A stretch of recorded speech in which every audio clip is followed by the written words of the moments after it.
जय माँ। डाली जोड़ा श्री अरविंद श्री क्षेत्र उसकी 50वीं वर्षगांठ पर 50th एनिवर्सरी गोल्डन जुबली, क्योंकि वो एक कम्यून है तो कम्यून के बारे में थोड़ी सी चर्चा होनी है। आध्यात्मिक कम्यून, कम्यून का करेक्ट वर्ड है नहीं प्रॉपर हिंदी में, कम्यून ही एक्सेप्टेड वर्ड माना गया है, लेकिन मठ, संघ, आश्रम इस प्रकार के शब्द प्रचलित रहे हमारे यहाँ।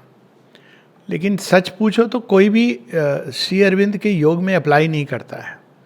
श्री अरविंद ने स्वयं कहा है कि मैं यहाँ पर मठ इत्यादि बनाने नहीं आया हूँ। I have not come here to create मठ। क्यों? क्योंकि मठ से हमारे अंदर सन्यासियों की कल्पना आती है। सन्यासी जब कम्यून बनाते थे तो वो मठ बनाते थे। उसके पुराने समय में हिमालय में, मंगोलिया में ऐसे बहुत सारे ऐसे मठ बनाते थे और वो नॉर्मली साधारण जनमानस के स्थान से दूर होते थे। और वो दूर इसलिए होते थे कि आप वहाँ एकांतिक साधना कर सकें। और इसलिए श्री अरविंद कहते हैं एक जगह कि अगर निर्वाण तुम्हारा लक्ष्य है, मठों में जो लोग रहते थे सन्यासी, उनका लक्ष्य क्या होता था? निर्वाण या परम शांति, अलग अलग वर्ड, मोक्ष। तो वास्तव में कम्यून अपने आप में एक विरोधाभास है। क्यों? क्योंकि अगर आप कम्युनिटी में रह करके एक व्यक्तिगत निर्वाण खोज रहे हो संन्यास के मार्ग से, जहाँ आपको कट ऑफ होना है, तो कम्यून तो आपको बांधेगा किसी न किसी रूप में। तो एक चीज़ ये हमको समझनी है कि श्री अरविंद के योग में मठ या उस तरह के आश्रम जो जहाँ पर हम देखते हैं, जो मॉडर्न कंसेप्ट है कि वो आश्रम चले गए, वहाँ सबसे दूर हो गए, लेकिन श्री अरविंद आश्रम को ओरिजिनल कंटेक्स्ट में कहते हैं कि यहाँ एक अलग प्रकार का श्रम किया जाता है, एक श्रम है। तो पुराने समय जब हम आश्रमों में देखते हैं तो हम देखते हैं कि सारी एक्टिविटीज़ वहाँ रिप्रेजेंटेड होती थी। वहाँ अनेकों प्रकार की विद्याएं सिखाई जाती थी, वहाँ गुरुकुल होता था, वहाँ पे जो जो संभावना है मानव जीवन की वो वहाँ पर होती थी, रिप्रेजेंटेड होती थी। और वही श्री अरविंद आश्रम में जो पहला मॉडल है, हम सबका रोल मॉडल, वो श्री अरविंद आश्रम है। तो श्री अरविंद आश्रम को अगर हम देखें और उसको रोल मॉडल बनाएं, तो पहली चीज़ है कि लक्ष्य स्पिरिचुअल कम्यून का अलग है। मैं स्पिरिचुअल कम्यून वर्ड यूज़ कर रहा हूँ, एक अंडरस्टैंडिंग की, एक कम्युनिटी जो एक आध्यात्मिक लक्ष्य से प्रेरित है। तो पहली चीज़ है कि उसका लक्ष्य अलग होना चाहिए। लक्ष्य क्या है उसका? उसका लक्ष्य ये नहीं कि हम कितना पैसा कमा रहे हैं या कितना हम समाज सेवा कर रहे हैं या हमारा कितना एडवर्टाइजमेंट हो रहा है, कितने हमारे पास चीफ मिनिस्टर ये सब आ रहे हैं। स्पिरिचुअल कम्यून का ये लक्ष्य नहीं है। स्पिरिचुअल कम्यून का लक्ष्य है जो आध्यात्मिक लक्ष्य उसके सामने रखा गया उसको प्राप्त करना। बहुत सारे ऐसे कम्यून हैं अभी भी भारतवर्ष में जो जिनका लक्ष्य अंत में एक साल्वेशन है, एक मुक्ति है, मोक्ष है, अलग अलग नामों से कहते हैं। ऐसे कम्यून में आम तौर पर व्यवस्था ऐसे होती है, मैंने देखे, कई कम्यून देखे मैंने। तो और एक चीज़ मैं पहले बता दूं, सब जगह मनुष्य एक जैसे होते हैं। कुछ लोग आप जहाँ जाएंगे आपको वही मनुष्य मिलेंगे, लेकिन उन कम्यून में क्या होता है, अधिकांश एक भोजन भंडार की व्यवस्था होती है, क्योंकि जो आपके बॉडी के फ्रेमवर्क के लिए जो चाहिए उतनी व्यवस्था होती है। भोजन की व्यवस्था है, अगर परिवार हैं तो परिवार के साथ आपको खान पीन जैसे सब्जी भाजी मिलने की व्यवस्था होगी, और मेडिकल की एक व्यवस्था होगी। जनरली मेडिकल को कम्यून का पार्ट नहीं माना जाता है, लेकिन उसमें भी सेवा देते हैं लोग। और जो गेस्ट आएंगे उनके रहने की व्यवस्था होगी, और गुरुजी होंगे और गुरुजी का सत्संग होगा। सत्संग के पॉइंट ऑफ व्यू से आपके पास एक व्यवस्था होनी चाहिए। ये एक एवरेज कम्यून ऐसे ही होते हैं। या मंदिर होगा जहाँ आपकी पूजा होगी, अर्चना होगी, उपासना होगी, ध्यान के लिए आपको स्थल है। तो ये एक साधारण स्पिरिचुअल कम्यून्स हैं। कुछ कम्यून्स ने इसमें अब ओरिजिनली कम्यून का यही लक्ष्य था, लेकिन कुछ कम्यून्स ने अब इसमें एक और चीज़ जोड़ दी है, मानव सेवा। अब ये मानव सेवा ओरिजिनल कम्यून्स के कंसेप्शन में नहीं है, पर जुड़ी है। जुड़ी इसलिए क्योंकि अब मनुष्य के अंदर एक सेवा का पार्ट है और सेवा से वो फ्लरिश करता है। और ये जो कम्यून्स होते हैं उसमें बड़ी लिमिटेड अपॉर्चुनिटी होती है, जो ये टिपिकल कम्यून है। प्लस मनुष्य इतना स्वार्थ में जीता है कि अगर उसको सीधा बोलो कि भगवान की सेवा तो वो ना नर की सेवा करेगा ना नारायण की सेवा करेगा, वो सारे दिन की मैं मेडिटेशन कर रहा हूँ इत्यादि करेगा। तो शायद इस भाव से स्वामी विवेकानंद ने स्वयं, हम देखते हैं कि कम्यून के साथ ये जोड़ा, नर की सेवा भी जोड़ दी, या जो सिख गुरु हैं उनके यहाँ गुरु का लंगर इत्यादि, ये एक कंसेप्ट आया। पर वास्तव में ये एक मेन पार्ट नहीं है कम्यून का। एक कम्यून की पहचान इससे नहीं है कि वो समाज सेवा कर रहा है कि नहीं कर रहा है। हाँ, अगर समाज में कोई विपदा आती है तो सब लोग उसमें पार्टिसिपेट करते हैं। जैसे यहाँ सुनामी आई तो अपने अपने ढंग से सबने पार्टिसिपेट किया, लेकिन मुख्य लक्ष्य उसका आध्यात्मिक लक्ष्य की प्राप्ति है। तो एक कम्यून का ऑर्गेनाइजेशन उस हिसाब से चलता है।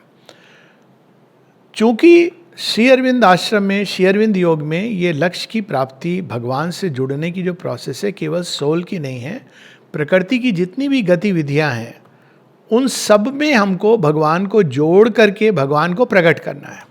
क्या अर्थ हुआ? पेंटिंग करते हैं, आमतौर पर साधारण योग के लक्ष्य में केवल आत्मा मेडिटेशन द्वारा, भक्ति द्वारा या कर्म के द्वारा, सेवा के द्वारा आत्मा को जुड़ना है। लेकिन जो आप काम कर रहे हो वो भगवान को प्रकट करेगा, अभिव्यक्त करेगा, ये कंसेप्शन नहीं है। और हर प्रकार का काम, वो लिखने का काम, स्कूल में कोई अगर आपकी सेवा है, मेडिकल का काम है, पेंटिंग है, विज्ञान है, सब तरह के काम।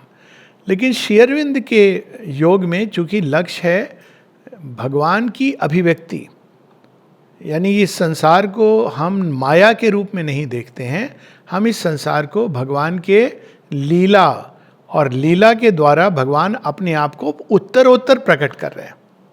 तो इसलिए श्री अरविंद आश्रम का जो कम्यून है, जो कम्युनिटी है, उसमें हम देखते हैं कि हर तरह की एक्टिविटीज़ रिप्रेजेंटेड है।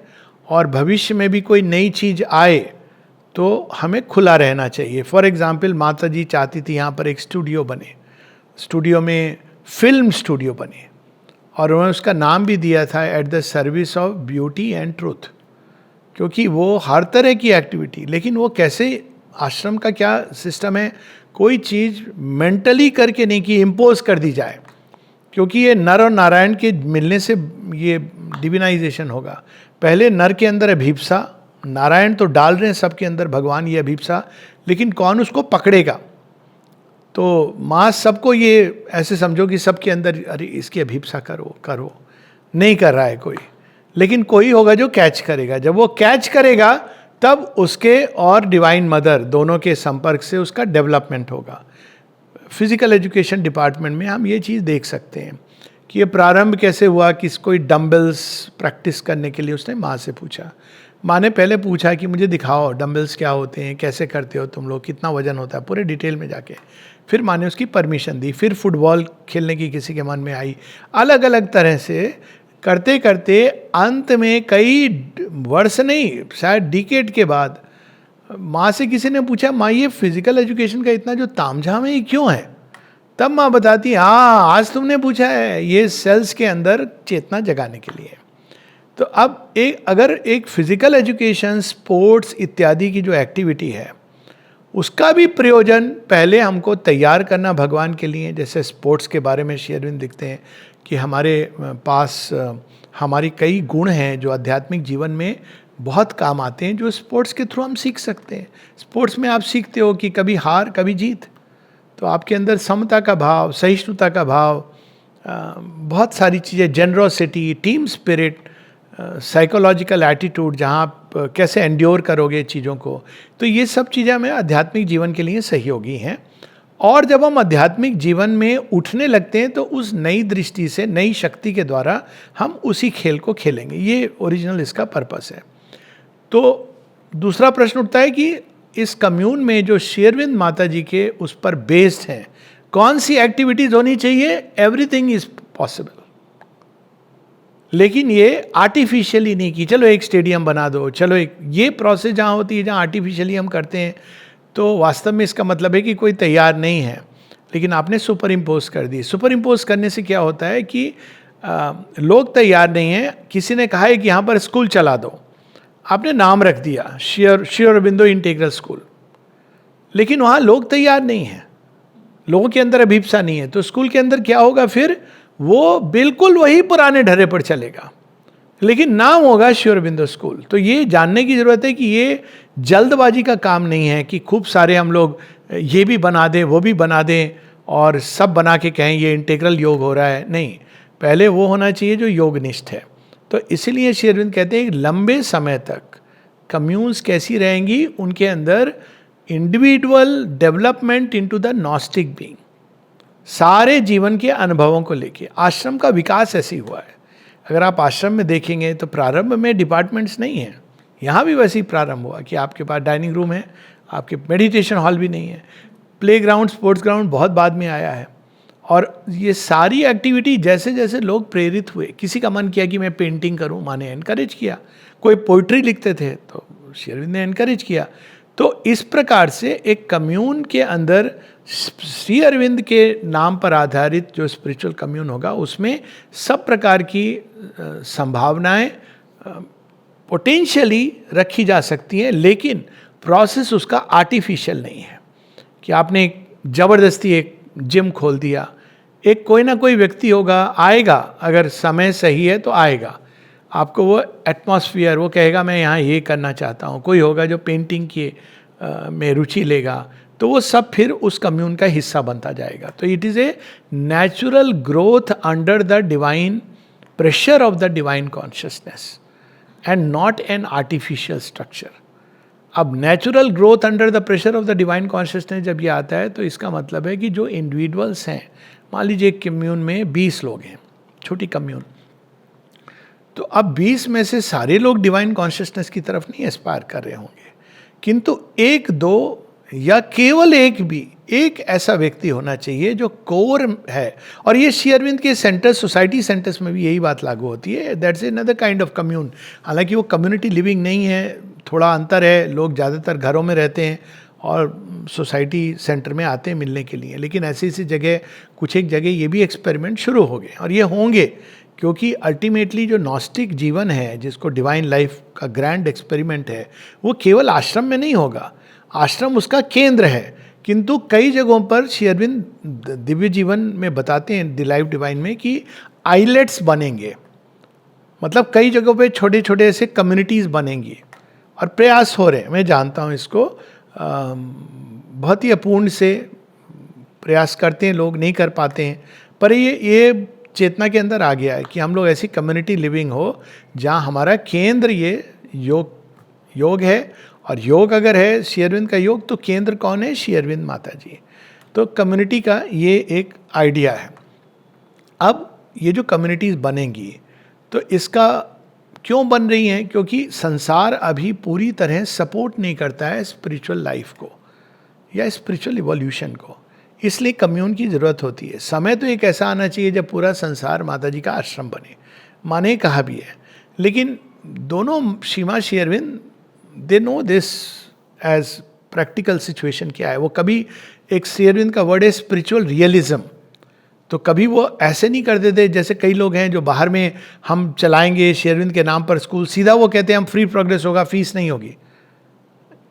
आप नहीं कर सकते हो ऐसे, क्योंकि अगर आप ऐसा करोगे, आश्रम में ये पॉसिबल है। वहाँ पे आपको मुख्य चीज़ केंद्र में रखनी है, और मुख्य चीज़ क्या है? Integral development of the child. Start with that, फिर आप बाकी चीज़ों को इंप्लीमेंट करोगे। आप सीधा फ्री प्रोग्रेस करोगे तो it doesn't work out, it creates problem, कहीं कहीं पर हो सकता है। तो स्पिरिचुअल रियलिज्म को ध्यान में रखते हुए, लेकिन मुख्य चीज़ ये होती है कि एक ग्रुप, जो संघ होता है, जब एक व्यक्ति अकेला अपने घर में साधना करता है तो उसको वो समाज से सपोर्ट नहीं मिलती है। कहीं कहीं पर कुछ परिवार हैं जो जुड़े हुए हैं, पूरे के पूरे परिवार, पर जनरली ये समस्या आती है, यहाँ तक आती है जो मैंने देखी है कि जब इंडिविजुअल साधना करते हैं घरों में, वो शेयर नहीं कर सकते हैं अपनी बातें, और इससे बहुत पीड़ा होती है, बहुत तकलीफ होती है। मान लीजिए एक हस्बैंड वाइफ है और हस्बैंड टर्न्ड ए वाइफ नहीं है, या वाइस वर्सा है, तो कितना अधिक परिवार के अंदर एक इसी बात को लेके एक स्किज्म होगा। ये बोला नहीं जाएगा क्योंकि भारतवर्ष से हम लोग चीज़ों को स्वीकार करना जानते हैं, लेकिन ये अंदर में कहीं ना कहीं एक कचोट पैदा करेगा, और आप उसको सुलझाओगे या आप अपने अंदर की यात्रा को पूरी तरह ले जाओगे। तो इस कारण कम्यून्स लिविंग का एक बहुत सुंदर ये व्यवस्था है, जिसमें जितने भी मेंबर हैं वो एक दूसरे को सपोर्ट करते हैं। ये एक बेसिक पर्पस है कम्यून का। मिनिमम, ये मैक्सिमम नहीं है, मैक्सिमम तो यज्ञ स्थल ही है, लेकिन एटलीस्ट ताकि आप जो भी वहाँ पे लोग गए हैं अब वो एक दूसरे को सपोर्ट करते हैं। और जैसे पहले होता था इसमें कम्यून में, अब भारतवर्ष की ये स्ट्रेंथ थी by the way, commune, joint family. तो उसमें क्या होता था, जो पुराने समय कम्यून थे, अभी भी जो अगर आप सिख गुरुओं ने जिस तरह के बनाए थे अभी भी कहीं कहीं एग्जिस्ट करते हैं, साझा चूल्हा। तो साझा चूल्हा जैसे हमारी जो कलेक्टिव कुकिंग है, अब देखिए उसमें आप हर व्यक्ति अगर अपने भोजन में ही उसका पूरा समय जा रहा है, तो कुछ लोग हैं जो इसी को अच्छे से करते हैं लेकिन वो सबके लिए कर रहे हैं, लेकिन कुछ और हैं, कोई धान उगा रहा है, कुछ और है जो शिक्षा दे रहा है। तो इस प्रकार से कम्यून का जो नेक्स्ट लेवल है, हर व्यक्ति अपनी ऊर्जा को कम्यून में डालता है, और लेकिन जो कुछ मिलता है सब लोग साथ उसको शेयर करते हैं। तो कम्यून में जो वर्ड आता है कम्युनिज्म, और श्री अरविंद कहते हैं कि भविष्य डिवाइन कम्युनिज्म में है। ये कम्युनिज्म तो उसका असुर का डिस्टॉर्शन है। डिवाइन कम्युनिज्म में हम सब लोग आके, एक एक्सपेरिमेंट इसका ऑरोविल है, हम सब अपनी ऊर्जा डालते हैं, लेकिन जब हम उसका शेयर करते हैं तो प्रसाद स्वरूप सब लोग शेयर करते हैं। आप वहाँ ये नहीं कह सकते कि मैंने ये ज़्यादा मेहनत की थी 8 घंटे, तो ये आदमी तो केवल बैठ के ये मेडिटेट कर रहा था या कुछ नहीं कर रहा था, इसको मैं भोजन नहीं दूंगा। आप ये नहीं कह सकते हैं, क्योंकि वो बाय इट्स नेचर वो वहाँ आ गया है, कैसे आया है। लेकिन इसीलिए कम्यून के अंदर किसका प्रवेश, ये बहुत सोच समझ के चुनाव किया जाता था। कोई कम्यून में भाग के जीवन से आ रहा है, एस्केपिस्ट है। मुख्य चीज कम्यून के अंदर आने की जो क्वालिफिकेशन थी, उसकी एजुकेशनल क्वालिफिकेशन, धन दौलत, ये नहीं थी। उसका मेन था उसका सिंसेरिटी ऑफ पर्पस, वो क्यों आ रहा है। तो उसमें एस्पिरेशन और फेथ, ये 2 चीज़ें जो ज़रूरी हैं। माँ के यहाँ अगर आप श्री अरविंद आश्रम ट्रस्ट का डॉक्यूमेंट पढ़ेंगे तो बड़ी सुंदर बात है। माँ कहती है दिस आश्रम is meant for those who have faith in the teachings of Shri Aurobindo. तो अगर आपको फेथ नहीं है तो दिस नॉट द प्लेस। क्यों? क्योंकि आपका कोर ही, जब आप कहेंगे नहीं हम तो एक जनरल स्पिरिचुअल नहीं, हम तो संसार बहुत कठिन है, तो श्रीमा श्री अरविंद के पास वो दृष्टि थी, वो देख लेते थे।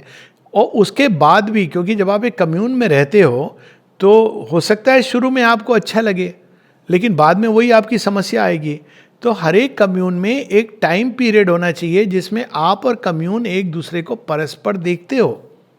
अब इसीलिए यहाँ पर श्री अरविंद आश्रम में 4-5 साल तक, 4 साल तो एक एवरेज है, एक्सेप्शनल सर्कमस्टांसेस में थोड़ा पहले, वो एक देखा जाता है। ये कोई टेस्ट नहीं है, ये है नेचुरल कि आप आने के पहले आपके दिमाग में एक आइडिया है कम्यून के बारे में, लेकिन जब आप यहाँ आओगे तो यहाँ आंतरिक रूप से भी बहुत प्रेशर होगा। किसी भी कम्यून में कम्यूनल लाइफ इटसेल्फ बड़ी कठिन होती है, क्योंकि आप कम्यून में वैसे नहीं कर सकते जैसे आप घर में करते हो।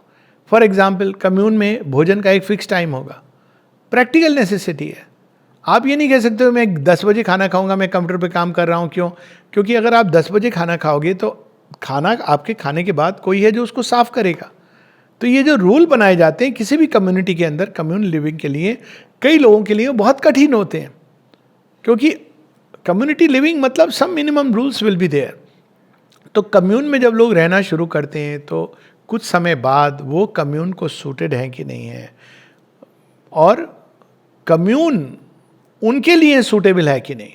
क्योंकि अब कम्यून का एक लक्ष्य है कि श्री अरविंद माता जी का योग।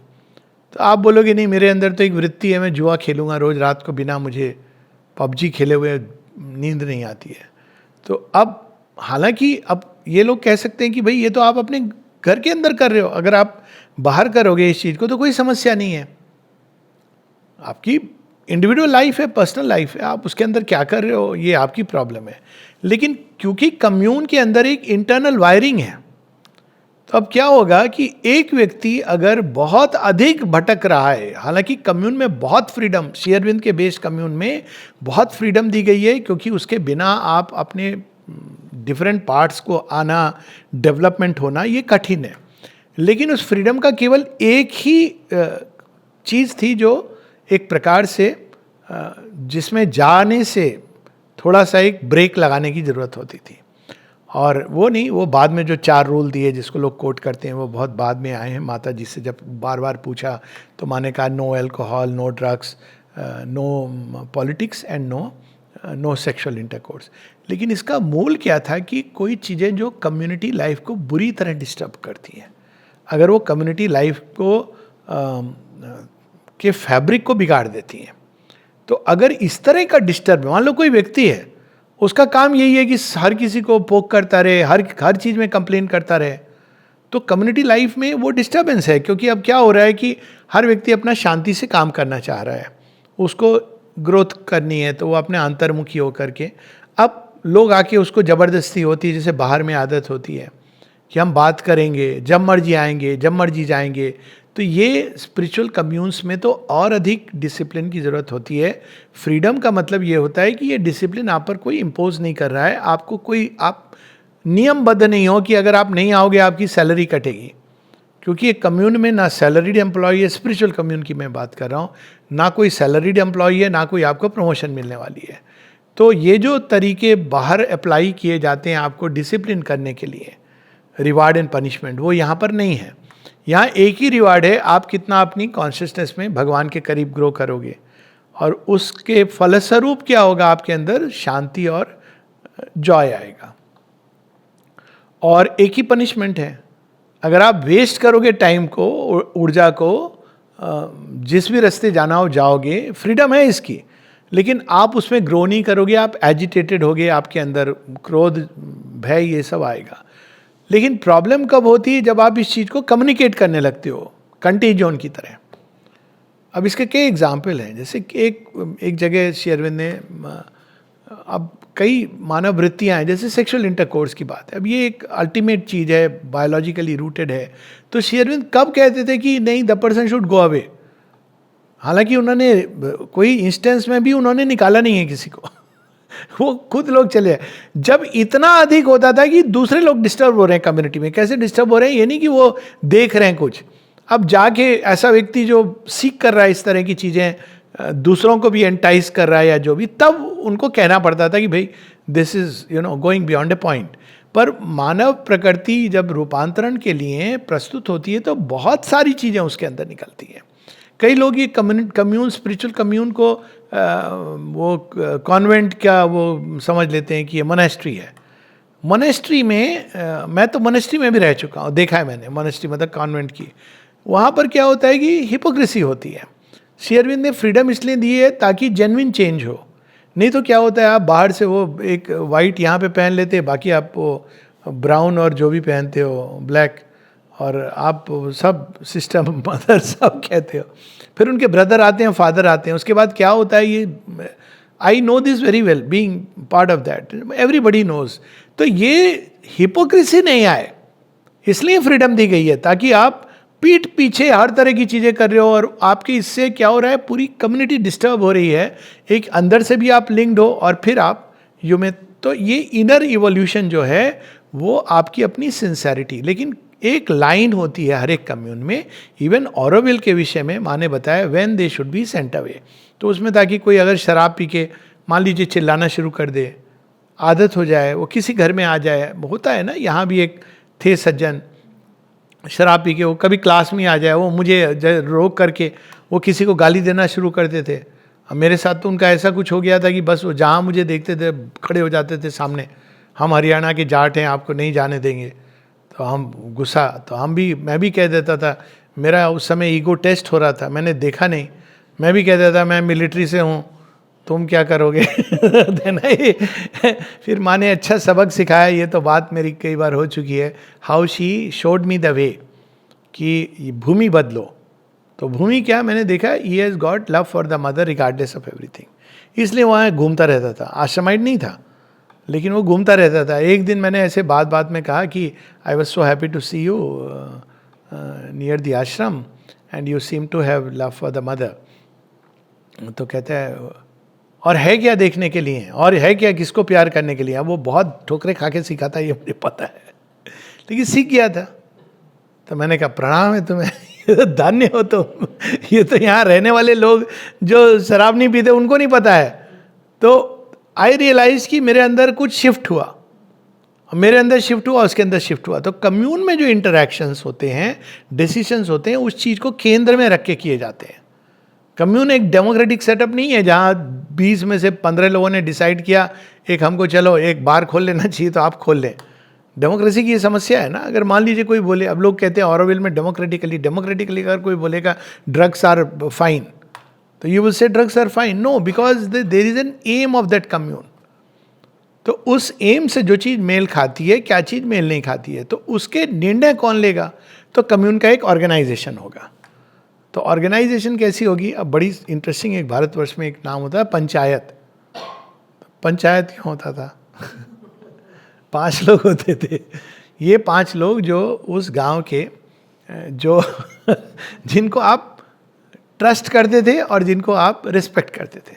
रिस्पेक्ट क्यों? दे वर मैन ऑफ इंटेग्रिटी, क्योंकि लोगों ने देखा था कि ये जो व्यक्ति हैं, इनके अंदर एक इंटेग्रिटी, इन पर हम भरोसा कर सकते हैं।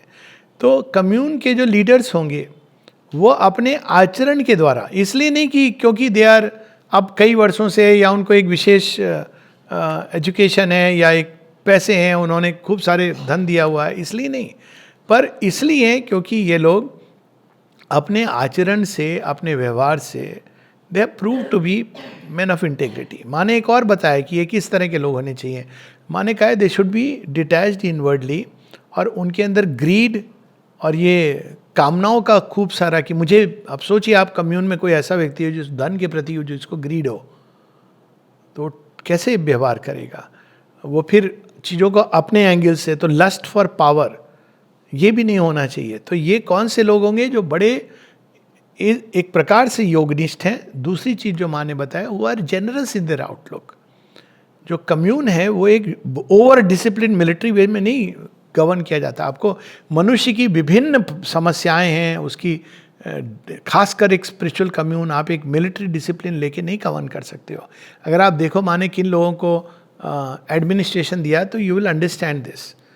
तो वो एक स्ट्रिक्ट डिसिप्लिनरियंस को नहीं दिया है माने उनको दिया जो एक विशालता होनी चाहिए आपके अंदर, विशालता के साथ उदारता होनी चाहिए। और तीसरी चीज़ ये उदारता, जेनरस, और तीसरी चीज़ मैं कहती हूँ वो आर वाइडनेस जरूरी है। तो इस प्रकार से कम्यून का संचालन उनके हाथ में होना चाहिए, जो एक प्रकार से इस बेसिक साइकोलॉजी को, जो इस योग में पथ पे चल रहे हैं, जिनको ये पता है कि इस पथ के किन किन पहाड़ों से, पर्वतों से आपको गुजरना पड़ता है, और वो मानव प्रकृति को समझ पाते हैं। तो ये है कम्यून का संचालन।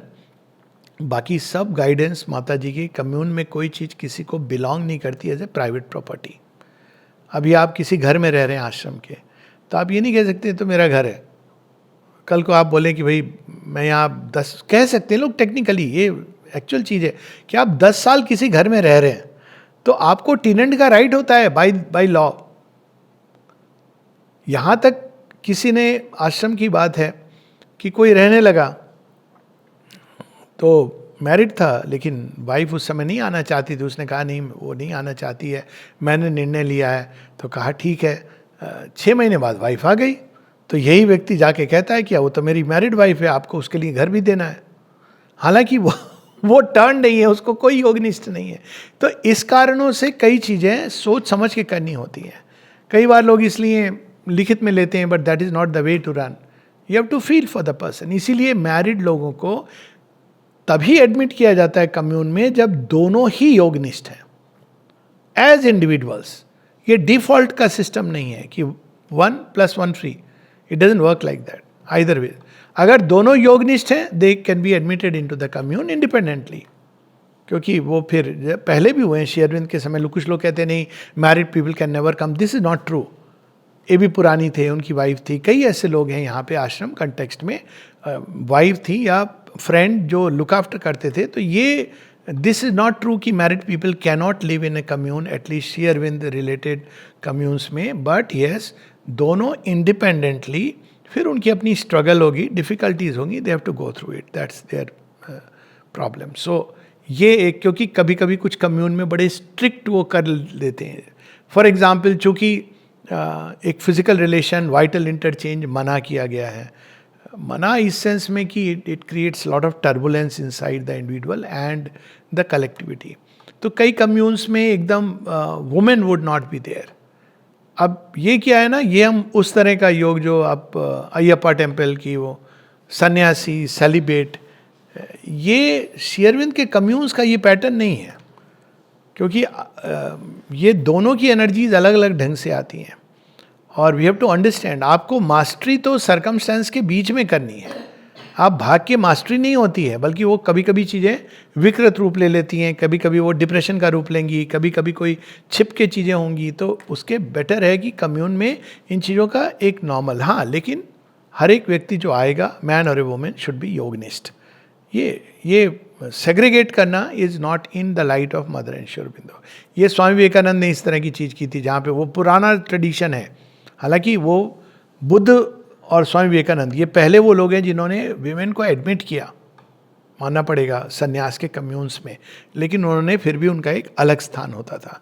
To that extent it's okay, you can have a separate girls hostel if you want, but अगर आप बिल्कुल नहीं लोगे तो आपने अभी समस्या को टच नहीं किया है, और उसमें कई तरह की प्रॉब्लम्स अलग, एक टोटल जो इंटीग्रल ग्रोथ होती है, आपको हार्मनी संसार में रह के इस चैलेंज को स्वीकार करना है।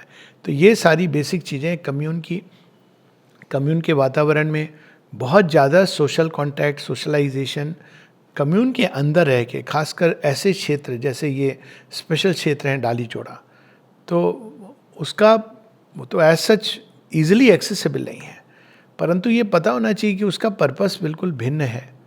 तो बहुत ज़्यादा सोशल गैदरिंग, ये सब दे आर नॉट मेंट। अब आश्रम के अंदर भी जो बाहर जाते हैं, लोग बाहर जाते हैं, मिल के आते हैं, वो ठीक है, बट आश्रम के अंदर में बैठ कर के आप चाय पार्टी कर रहे हो और खूब हर तरह की पार्टी कर रहे हो, जनरली दिस नॉट और करते भी हैं लोग तो बड़े quietly, knowing that this is the atmosphere. बहुत रिजिड ये नहीं कि आप स्माइल नहीं कर रहे हो, सीरियस हो गए हो। और लास्ट में कम्यून के लोगों का आचरण कैसा होना चाहिए आपस में, इसका मैं बस एक कहानी के माध्यम से बताता हूँ। इस योग का बेसिक प्रिंसिपल क्या है? To see the divine in everyone and everything. तो एक शब्द में पूछें तो आचरण ऐसा होना चाहिए कि जो भी हमारे पास आए, चाहे वो कम्यून के लोग हों या बाहर से लोग आ रहे हों, हमारा आचरण रिफ्लेक्ट करना चाहिए कि वो लोग बोले, अरे ऐसे होते हैं श्री अरविंद माता जी से जुड़े हुए लोग। और वो कैसे रिफ्लेक्ट होगा? जब हम उनके अंदर भी भगवान को देख पाएंगे। वो नहीं देख पा रहे हैं, ये उनकी प्रॉब्लम है, लेकिन हमारे अंदर ये डेवलपमेंट होनी चाहिए कि हम कम्यून में जो लोग आते हैं, रहते हैं, और जो बाहर से भी आते हैं, उनके अंदर हम डिवाइन को देख पाएँ, देखने की चेष्टा करें। देख पाएँ मतलब कि हम मान के चलें कि उनके अंदर डिवाइन है। और जो लोग जब हम ऐसा कर पाते हैं तो नेचुरल है कि आने वाले लोग, हर चीज़ आती है, संपदा आती है, हारमोनी आती है। हारमोनी का आधार ही यही है कि हर किसी के अंदर डिवाइन है। आप इस चीज़ को हटा दीजिए तो हारमोनी नहीं आ सकती। The only way for a lasting unity is to see everything in the mother and the mother in everything and everyone. अगर हम इस चीज़ को खो देंगे तो धन कम हो जाएगा, हारमोनी कम हो जाएगी, कलह क्लेश होगा। तो हर किसी को ये बेसिक प्रैक्टिस तो करनी चाहिए। हर चीज़ के अंदर भगवान है, और हर चीज़ पूजा के भाव से, हर चीज़ सेवा के भाव से, क्योंकि इस कम्यून का प्रयोजन बहुत अलग है। यही कुछ विचार हैं जो एक स्पिरिचुअल कम्यून के लिए हम लोग प्रस्तुत कर रहे हैं। माँ श्री अरविंद से प्रेरित हैं ये विचार। बाकी सब कुछ लिखा है माँ श्री अरविंद ने श्री माँ के वॉल्यूम 13 में बहुत विस्तार से आश्रम के मैनेजमेंट के बारे में। वही नियम वही लगाए हैं, लागू होंगे। केंद्र में माँ को रखना है कम्यून के जीवन में, उनकी गाइडेंस के अनुसार, और व्यक्ति के जीवन में केंद्र में माँ और उनसे जुड़ा हुआ ये जो लक्ष्य है उसको केंद्र में रखना है। बाकी सब चीज़ अपने आप डेवलप करने लगेंगी। जय माँ।